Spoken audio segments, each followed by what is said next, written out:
Friends, कैसे हैं आप लोग?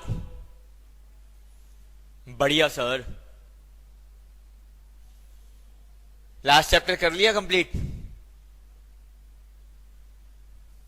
तो स्टार्ट करते हैं आज new chapter that is known as contract costing. अब नेम से इंडिकेट हो रहा है कि इसमें एक कॉन्ट्रैक्ट होता होगा जिसका time period more than 1 year होगा, बट हमें अपने अकाउंट्स को क्या करना है? क्लोज करने हैं ईयर एंड में। ऐसा तो है नहीं कि मतलब मैंने 5 या 7 साल का कॉन्ट्रैक्ट ले लिया और आप बोलो 7 साल बाद ही देख लेंगे, जो होगा देखा जाएगा। तो मतलब हमें कुछ इंटरवल के बाद अपनी बुक्स ऑफ अकाउंट्स को क्लोज करना पड़ेगा। तो उस टाइम तक जो भी प्रॉफिट हुआ है या जो भी लॉस हुआ है वो फुल प्रॉफिट तो नहीं है, इसलिए हम उसको क्या बोलेंगे? नोशनल प्रॉफिट या नोशनल लॉस। मतलब कैसे होता है इस चीज को देखो। आपने मुझे बोला हम स्टार्ट कर रहे हैं कॉन्ट्रैक्ट कॉस्टिंग, जिसमें हम बनाएंगे कॉन्ट्रैक्ट अकाउंट। अभी नोट मत करना, पहले एक बार ये सारी थ्योरी लिखवाऊंगा, सिर्फ जस्ट पहले इस फॉर्मेट को देखो। कॉन्ट्रैक्ट अकाउंट, यहां पर आपने क्या करना है? सारे के सारे एक्सपेंसेस लिखनी है। यहां पर जो भी हमारे पास बैलेंस कैरी डाउन जो बच गया अभी ईयर एंड में, अभी आगे यूज हो जाएगा। अगर 100 की कोई एक्सपेंस है और मेरे पास जो बैलेंस कैरी डाउन है वो 20 है, तो आप मुझे बोलेंगे cost of contract to date carry down. मतलब अभी तक हमारी कितनी कॉस्ट लग चुकी है सर? वो कितनी आ गई? 80। अगर डेबिट साइड में मैंने 100 लिखा, क्रेडिट साइड में मैंने 20 लिखा, इट मींस 100 के एक्सपेंस 20 अभी क्लोजिंग है। तो अभी नेट अभी तक मेरी कितनी कॉस्ट लग चुकी है? 80। फिर जो ये कॉस्ट लगी इसको लिखेंगे cost of contract to date, कितना? 80। अब क्योंकि काम पूरा नहीं हुआ इसलिए डेटर वर्ड तो लिख नहीं सकता कि पैसे लेने हैं। जब तक काम कंप्लीट नहीं होता तब तक वो डेटर नहीं बनता। हम लिखते हैं यहां पर क्या लिखेंगे? अगर टास्क कंप्लीट हुआ ही नहीं तो मैं क्या करूंगा? डेटर वर्ड नहीं लिखूंगा, वर्क इन प्रोग्रेस। और इसमें दो पार्ट बनेंगे, एक वैल्यू ऑफ वर्क सर्टिफाइड, जो काम हो चुका है और जिसको आर्किटेक्ट ने आकर के अप्रूवल दे दिया है। जैसे 150 का काम आके अप्रूवल मिल गया। अब अगर मैं 31 मार्च को बुक्स बंद कर रहा हूं तो आर्किटेक्ट अभी तो आकर के अप्रूवल नहीं देके गया होगा ना, 5 दिन 7 दिन पहले आके देके गया होगा। उसके जाने के बाद और अब ईयर एंड तक कुछ और भी तो काम हुआ है, उसको बोलते हैं कॉस्ट ऑफ वर्क अनसर्टिफाइड। इतना काम हो चुका है और इतना काम अप्रूव्ड हो चुका है। तो जो काम अप्रूव्ड हो चुका है उसके लिए आप क्या लिख रही हैं? Value of work certified. और जो काम अभी हो चुका है बट अप्रूवल नहीं मिला उसके लिए वर्ड क्या लिखा है? Cost of work uncertified. जरा ध्यान देना, यहां वर्ड वैल्यू और यहां वर्ड कॉस्ट है। वैल्यू का मतलब होता है कॉस्ट प्लस प्रॉफिट। जो काम सर्टिफाइड हो चुका है उसके लिए तो वैल्यू वर्ड लिख सकते हैं सर, अप्रूवल दे दो। और जो टास्क हो चुका है बट क्या हुआ? जो टास्क हुआ है बट उस पर क्या हुआ है? अप्रूवल नहीं है, उसके जाने के बाद वो क्या हो गया? Cost of work uncertified. तो कितने का काम हुआ बोलो? 170। कितनी कॉस्ट पे? 80। तो आपका जो 70 आया इसको हम बोलेंगे नोशनल प्रॉफिट। नोशनल का मतलब होता है पार्ट, क्योंकि मैंने भी आपको बताया फुल प्रॉफिट तो बोल नहीं सकते ना, क्योंकि अभी टास्क कंप्लीट नहीं हुआ, इसलिए हमने वर्ड क्या बोला? Notional profit. ठीक है। और अगर इधर आएगा तो क्या आता है? Notional loss. अब क्योंकि ये पार्ट प्रॉफिट है, नोशनल प्रॉफिट है, तो इसका कुछ पार्ट WIP रिजर्व में रखेंगे और कुछ part as a P&L distribute करेंगे। अब वो बताऊंगा कि इसका कितना पार्ट P&L में लेके जाए और कितना पार्ट WIP रिजर्व में रखें, वो तो हम देखेंगे। तो नोशनल प्रॉफिट के बाद WIP प्रॉफिट और WIP मतलब रिजर्व में रखेंगे और कुछ पार्ट P&L में, क्योंकि अभी काम कंप्लीट नहीं हुआ तो जितना प्रॉफिट हुआ है सारा का सारा डिस्ट्रीब्यूट कर दो, ऐसा हम नहीं कह सकते सर। क्लियर? ठीक है सर। तो एक बार इसकी थ्योरी लिखना शुरू करो। लिखो first point, a contract is a big job. A contract is a big job, generally requiring execution period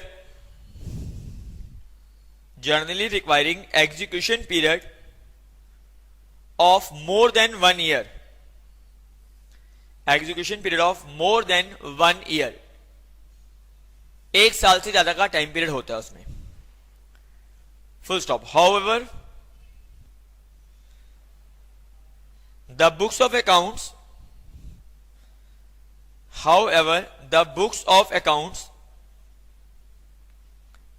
are required to be closed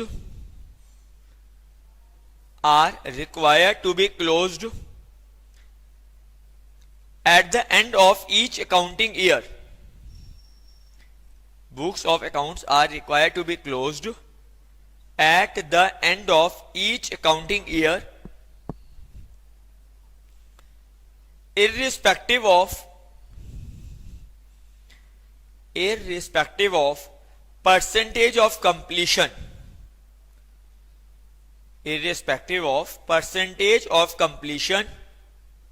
of the contract. मतलब हमारा जो कॉन्ट्रैक्ट है वो मोर देन 1 ईयर के लिए है, बट बुक्स ऑफ अकाउंट्स को generally बंद करना पड़ता है। इससे कोई लेने देना नहीं है कि हमारा काम कंप्लीट हुआ है या नहीं हुआ। क्लियर? रीड करो फर्स्ट पॉइंट को, फिर second लिखवाऊंगा।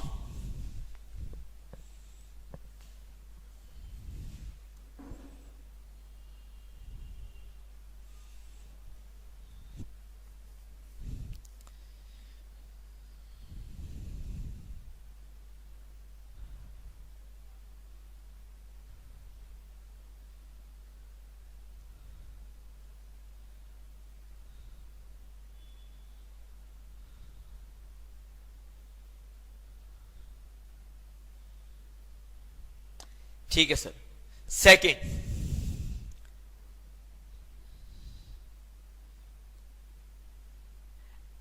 an account is required to be prepared.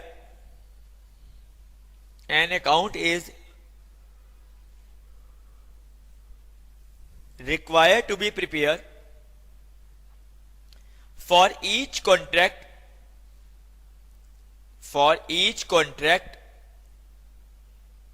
for the purpose of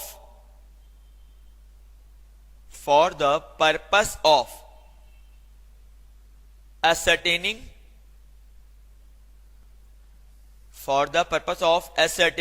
the profit earned or loss suffered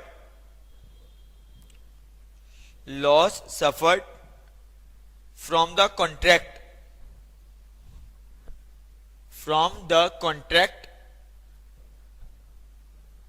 till the date of preparation of contract account. Till the date of preparation of contract account. हम account इसलिए बनाते हैं ताकि हमारे को पता चल सके आज तक कितना और प्रॉफिट और लॉस हो चुका है कॉन्ट्रैक्ट अकाउंट को प्रिपेयर करने तक। थर्ड, प्रॉफिट अर्न और loss suffered profit earned or loss suffered is to be transferred to P&L account. The profit earned or loss suffered is to be transferred to P&L account. However, if contract is not 100% complete,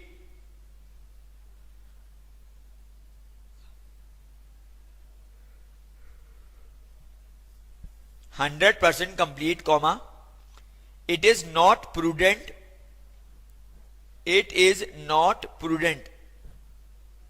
to transfer the entire profit to P&L account. क्योंकि हमारा काम 100% complete नहीं हुआ, इसलिए prudent नहीं होगा कि सारे प्रॉफिट को P&L अकाउंट में ले जाए. Full stop. The recommended course of action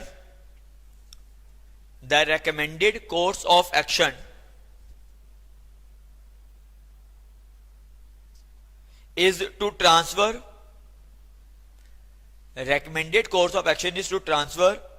only a part of profit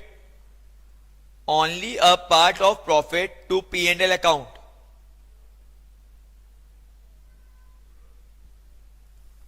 And balance is to be created as reserve.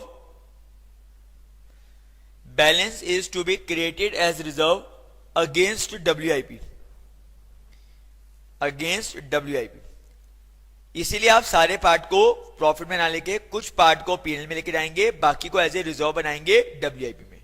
Check कर दो, मैंने भी लास्ट में यही लिखा था. Fourth, the amount to be transferred to P&L account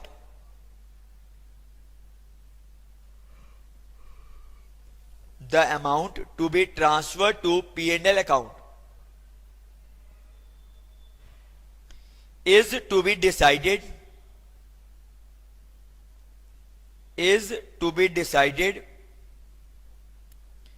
on the basis of information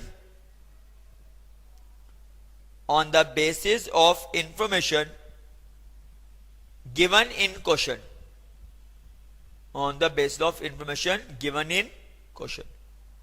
कितना P&L में लेके जाना है, ये वो इंफॉर्मेशन जो क्वेश्चन में गिवन होगी उसके बेस पे डिपेंड करेगा.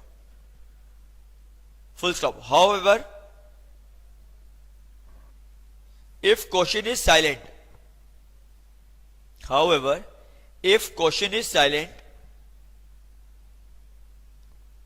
we recommended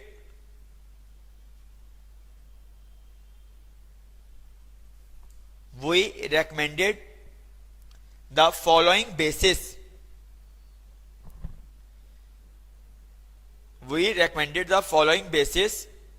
For transferring the amount to P&L account.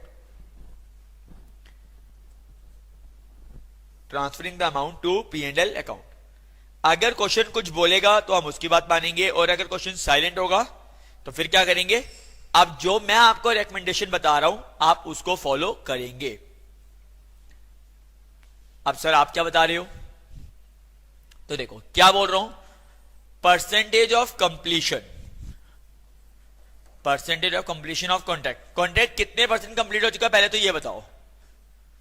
उसके बाद amount transfer to P&L account, मतलब तुम मुझे कितने परसेंट काम कंप्लीट हो चुका वो बताओगे. उसके बेस पे मैं डिसाइड करूंगा कि कितना अमाउंट P&L में लेके जाएंगे.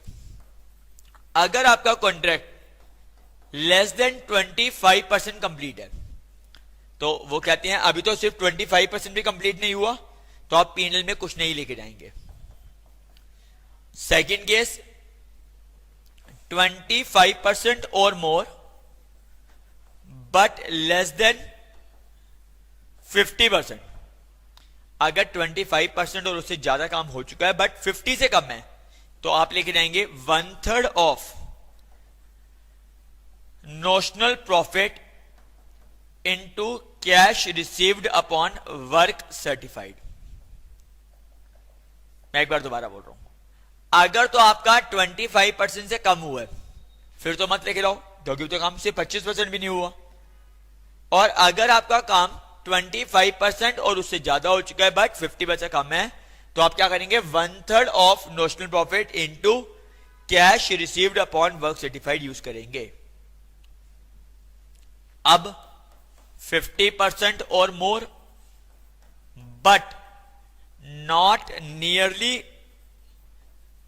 Completion stage, not nearly completion stage. 50% और उससे ज्यादा है बट कंप्लीशन स्टेज पे नहीं है, वो बताऊंगा कब होता है। तो 1/3 की जगह आ जाएगा 2/3, 1/3 की जगह क्या आ जाएगा 2/3 ऑफ नोशनल प्रॉफिट, वो सेम इनटू ये भी same cash received upon work certified. ठीक है। और अगर ये नियरली कंप्लीशन स्टेज होगा तो मैंने लिख दिया लेटर टू बी डिस्कस, अभी करेंगे इसको डिस्कस बाद में, later to be discuss. Completion stage पे कौन सा लिखी जाती है। ठीक है, एक बारी प्लीज इसको नोट करो, कितने % काम के ऊपर हमें क्या करना चाहिए, पहले इसको रीड करो और फिर नोट करो।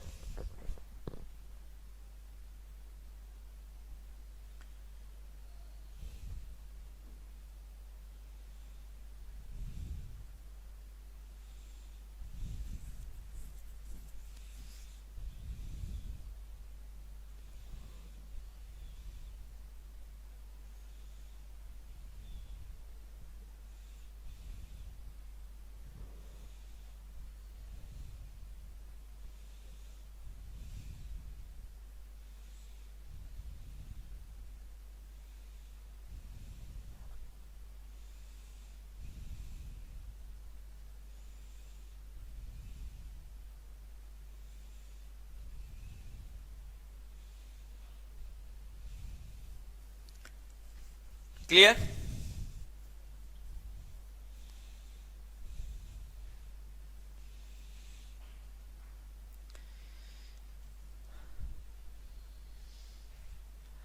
राम, कोई भी इंफॉर्मेशन चाहिए, सब कुछ डिस्क्रिप्शन में कॉन्टेक्ट नंबर गिवन है, सारी डिटेल्स आपको प्रोवाइड हो जाएगी। क्वेश्चन से रिलेटेड होता है तो मैं कहता हूं आप मुझे मैसेज करो, अदर देन क्वेश्चन कोई भी क्वेरी है मैनेजमेंट से बात करो। चलो क्लियर ये। तो अगर कॉन्ट्रैक्ट क्या है 20% से कम है तो कुछ मत लेके जाओ पीएनएल में, 25% और मोर है बट लेस देन 50 है, 1/3 of notional profit into cash received upon work certified. हाँ अनुज, आगे 50% और more, good, but not nearly completion stage. मैंने अभी ये नहीं बताया नियरली कंप्लीशन स्टेज किस परसेंटेज को बोलेंगे, तो 1/3 की जगह क्या आ जाएगा 2/3 of notional profit into cash received upon work certified. और नियरली कंप्लीशन स्टेज को हम डिस्कस करेंगे। क्लियर। अब सर ये जो परसेंटेज कंप्लीशन है ये कैसे निकालते हैं, परसेंटेज कंप्लीशन, तो इसका भी फॉर्मूला लिख लो, वैल्यू ऑफ वर्क सर्टिफाइड, कितना काम हो चुका है, divided by contract price into 100। कितना काम सर्टिफाई हो चुका है, value of work certified divided by contract price into 100, उससे परसेंटेज कंप्लीशन आ जाएगी। इतने % काम हुआ है इतने कॉन्ट्रैक्ट पे, तो आ जाएगा आपका। हाँ जी, फर्स्ट क्लास ये है कॉन्ट्रैक्ट की आज।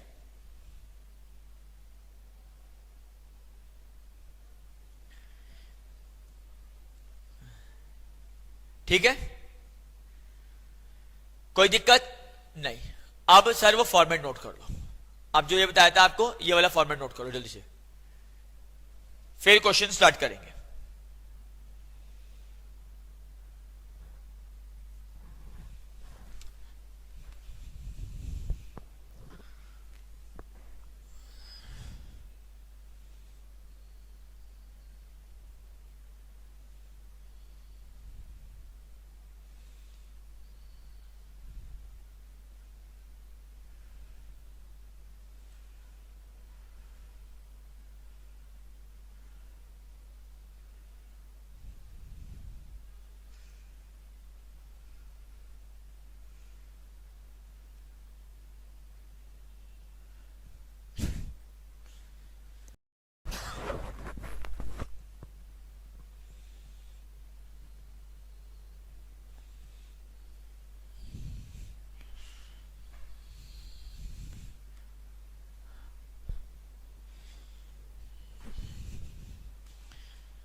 डन।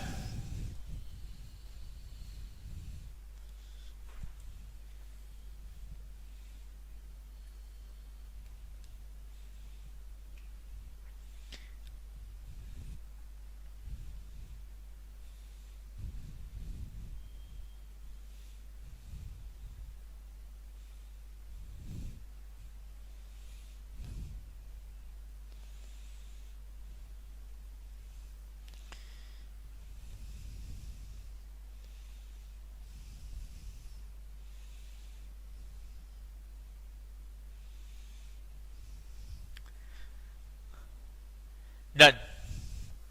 चलो, तो आपने देखा कॉन्ट्रैक्ट का अभी मैंने क्या बोला है, मोर देन 1 ईयर है, ईयर एंड में बुक बंद करेंगे, इसीलिए कितने परसेंटेज काम कंप्लीट हुआ है उससे कोई मतलब नहीं है। और कॉन्ट्रैक्ट का मैंने ये आपको अकाउंट का फॉर्मेट बता दिया। ठीक है, चलो करें क्वेश्चन अब, असाइनमेंट का क्वेश्चन। हाँ सर, असाइनमेंट का क्वेश्चन आप दिखा दो। पहले आप रीड करते हो ना असाइनमेंट का क्वेश्चन, आपको दिया हुआ है, पहले एक बार आप रीड करो फिर मैं रीड करूंगा।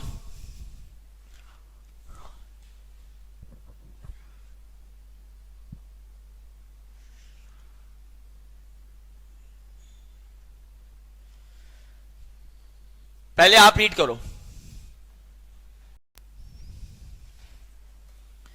ये 6400 है।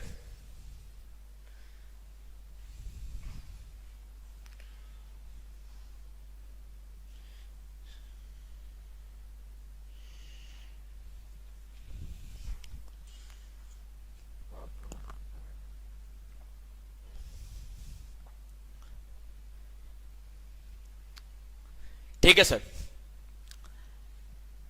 The contractor limited has secured a contract for construction of large swimming pool. उन्होंने लार्ज स्विमिंग पूल बनाने की बात सोची। And sports stadium price 55 lakh. Contract sign भी हो गया, कितने का, 55 लाख में कॉन्ट्रैक्ट प्राइस डिसाइड हुआ कि हम स्टेडियम बना के देंगे। वर्क कमेंस हुआ 1 जनवरी को, और हमने सोचा था 18 मंथ मतलब 1.5 साल में काम पूरा होगा।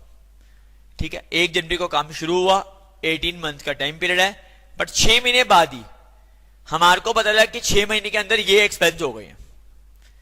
क्या मतलब, value of plant send to site इतने की प्लांट भेजा है, स्टोर मटेरियल परचेज में cement, reinforcing rods, sand, fuel, wages इतना पेड है, इतना एक्रूड है, मिसलेनियस एक्सपेंस है और डायरेक्ट एक्सपेंस है। तो मतलब 6 मंथ के अंदर ये एक्सपेंस हमारे हुए हैं, ये मुझे पता है। उसके बाद क्या कह रहा है, the last certificate for the work done कब, 15 जून। मैंने बताया ना 30 जून को हम बुक्स बंद कर रहे हैं, उससे पहले 15 जून को आर्किटेक्ट आया और उसने क्या बोला, 16 लाख का काम हो चुका है। इसका मतलब ये क्या है, बोलो, वैल्यू ऑफ वर्क सर्टिफाइड। मैंने यही बोला है, जो काम सर्टिफाइड हो जाता है वो कितने का हुआ है, 16 लाख का। और cost of work from that date मतलब 15 तारीख से लेकर 30 जून तक, उसके जाने के बाद 1,40,000 का काम हुआ है। और ये क्या गिवन है, जरा चेक करो क्या गिवन है, बोलो, कॉस्ट। ये क्या हो गया, कॉस्ट ऑफ वर्क अनसर्टिफाइड। मैंने यही बोला था ना, जो अप्रूवल मिल जाता है 16 लाख का, वो क्या है, वैल्यू ऑफ वर्क सर्टिफाइड। और उसके जाने के बाद जो काम हुआ है वो क्या है, कॉस्ट ऑफ वर्क अनसर्टिफाइड। ठीक बात है। Payment on the certificate is subject to 15% retention and all money has duly received.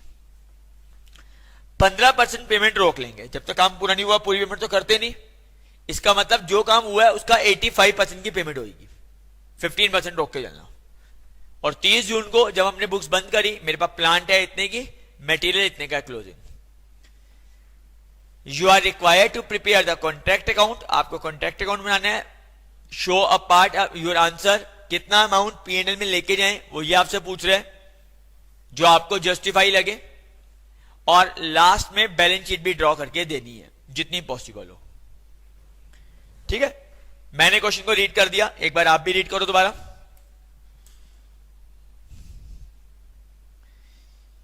मैंने क्वेश्चन को रीड किया, आप भी एक बार दोबारा रीड करो।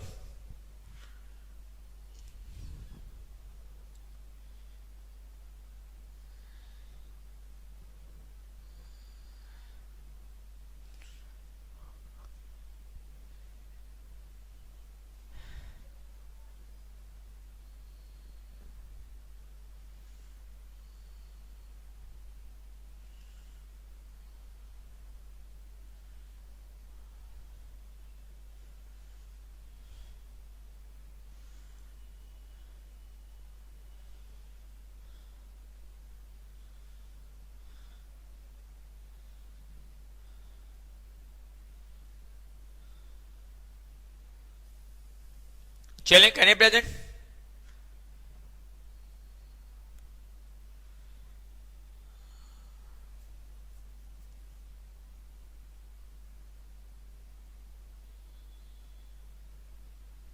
पक्का?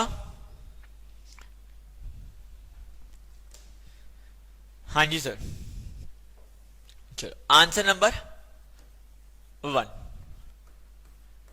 Contract account. कॉन्ट्रैक्ट अकाउंट क्या बन रहा है? फ्रॉम कब से कब तक? 1 जन 13 से 30 जून 13 तक, 6 महीने का ही तो था। Particulars, amount, again particulars and amount.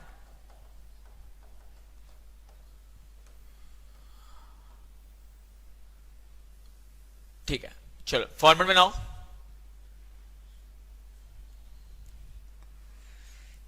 सबसे पहले फॉर्मेट बनाओ।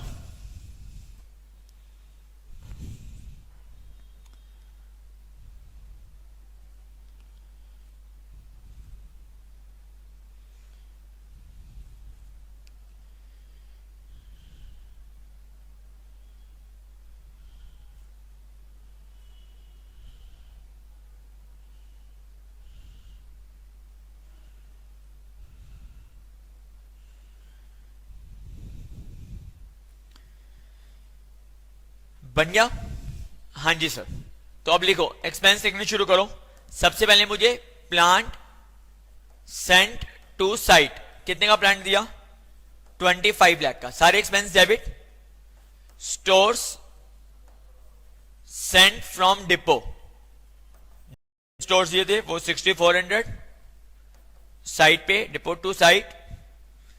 मटेरियल परचेस, जो भी सारे खर्च थे सबको ऐड कर दो, 3,89,800। वेजेस 2,73,000 का, और उसमें आउटस्टैंडिंग था 10,400। इसका मतलब वेजेस टोटल कितने किया है? 2,83,400। Miscellaneous expense 6,04,000। Direct expense 44,000। Check कर लो।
ठीक है, यहां तक सारी बात हो गई। उसके बाद क्या बोलता है? क्रेडिट साइड में क्या आएगा? क्लोजिंग। तो प्लांट का कैरी डाउन कितना था? 21,20,000। और मटेरियल का कैरी डाउन कितना था? 35,000। सबको ऐड करके लेस निकाल करो, इससे आएगा cost of contract to date carry down. Cost of contract to date calculate करो।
कितना आ रहा है,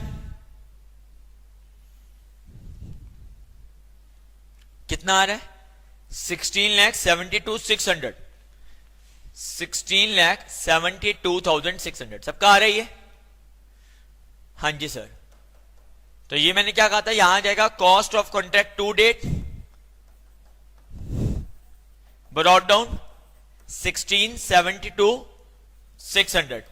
यहां पर क्या बोला था, डेटर ना आकर क्या आएगा, WIP और वैल्यू ऑफ वर्क सर्टिफाइड, कितने का काम हो चुका था, जिनका अप्रूवल मिल गया 16 लाख, और कॉस्ट ऑफ वर्क अनसर्टिफाइड, उसके जाने के बाद काम कितना कीमत था, 1,40,000। तो इससे आप निकाल लो नोशनल प्रॉफिट। जो मैंने बोला बस अभी तो मैं सिंपल तो क्वेश्चन वही कर रहा हूं, नोशनल प्रॉफिट।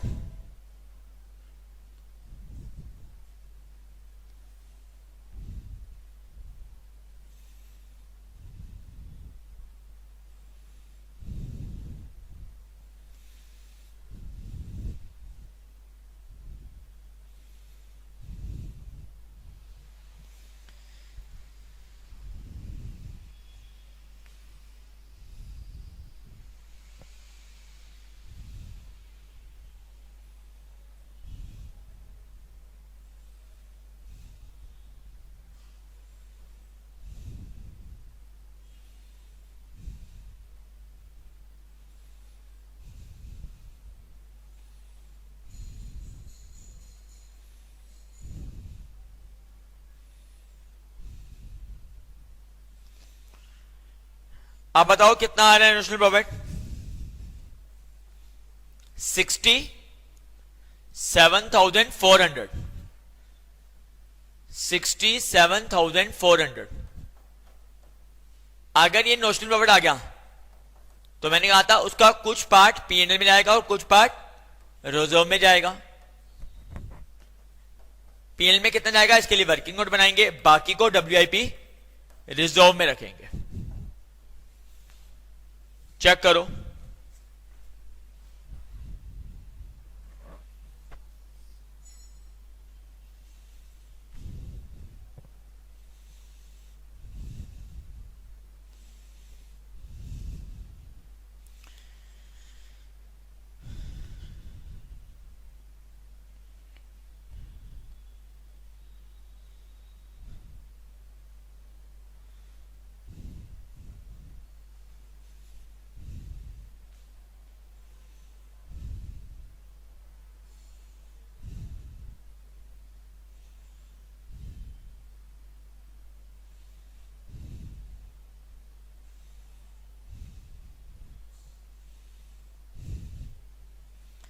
हो गया यहां तक नोट। अब कितना पार्ट P&L में लेके जाएं, उसने बोला आप बताओ। मैंने कहा था अगर क्वेश्चन कुछ बोलेगा तो उसकी बात मानना, और अगर क्वेश्चन नहीं बोलेगा तो हमें फिर एक्सपर्ट जो हमने देखा। तो इसके लिए चलती हैं वर्किंग नोट। सबसे पहले value of percentage completion, percentage completion को कैलकुलेट करते हैं। क्या बताया था, value of work certified divided by contract price. तो सर 16 लाख का काम हो चुका है, 55 लाख का कॉन्ट्रैक्ट था। चेक करके देखो कितने परसेंट हुआ है, 29%। 29% काम कंप्लीट हुआ है, पहले ये चेक करो।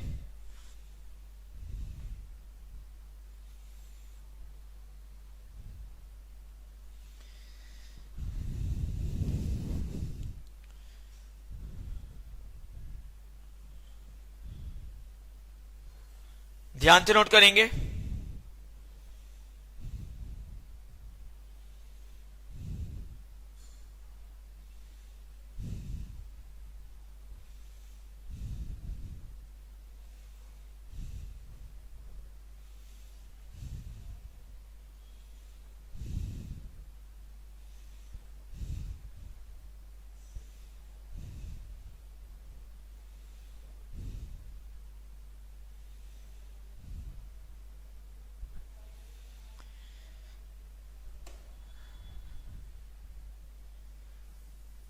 ठीक है, आप बताओ अगर 29% हुआ है तो हम क्या करेंगे, 25% से ज्यादा है, 25% और मोर बट लेस देन 50, 1/3 वाला।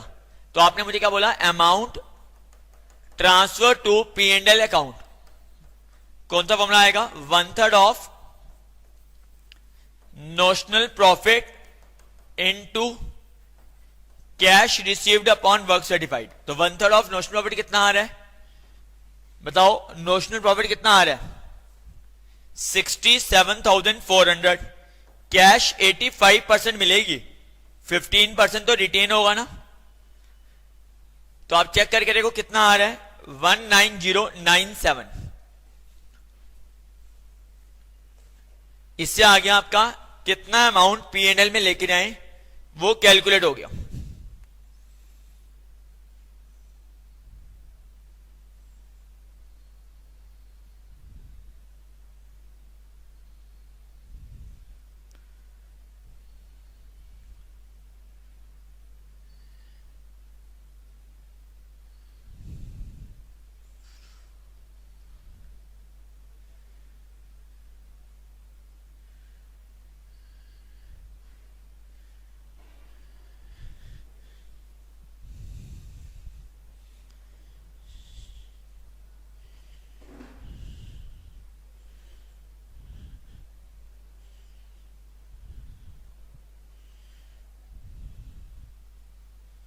क्लियर। अब अगर आपका ये अमाउंट आ चुका है 19097, तो उसको P&L में डालो, कितना आया 19097, तो बाकी रिजर्व में कितना रहेगा 48303, क्योंकि अभी सिर्फ काम 29% ही हुआ है। चेक करो पहले यहां तक।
हो गया यहां तक।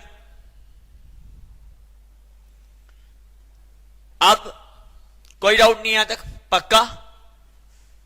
आप सर बनाएंगे बैलेंस शीट, उसने कहा था जितनी बैलेंस शीट बन सकती है वो बनेगा बैलेंस शीट, बट पूरी नहीं बनेगी। क्या बनेगी, एक्सट्रैक्टेड एज ऑन 30th जून,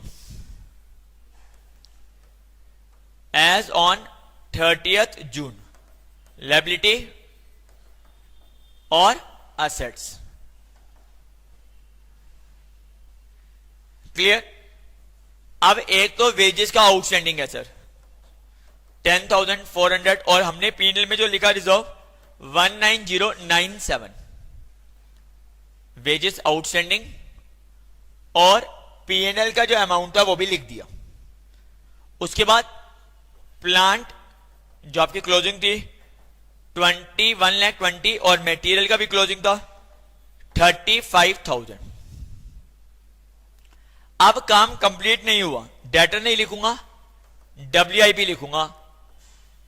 कितना पैसा लेना है, value of work certified 16 lakh, और कॉस्ट ऑफ वर्क अनसर्टिफाइड 1,40,000। तो टोटल आपसे लेना था 17,40,000। इसमें से आपने मुझे कितना दे दिया, क्योंकि काम कंप्लीट नहीं हुआ तो लिखते हैं एडवांस रिसीव, 16 लाख का 85% पे करा है, 13,60,000।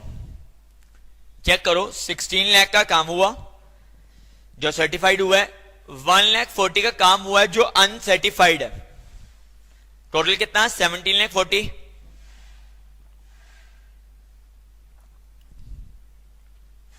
और जो आपने मुझे पेमेंट करी है, क्योंकि काम पूरा नहीं हुआ, एज ए एडवांस ही होगा ना,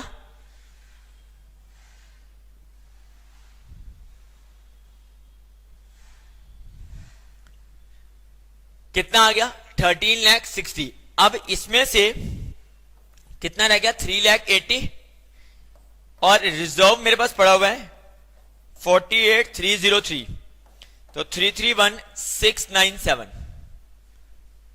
331,697। बैलेंस शीट टैली नहीं होगी,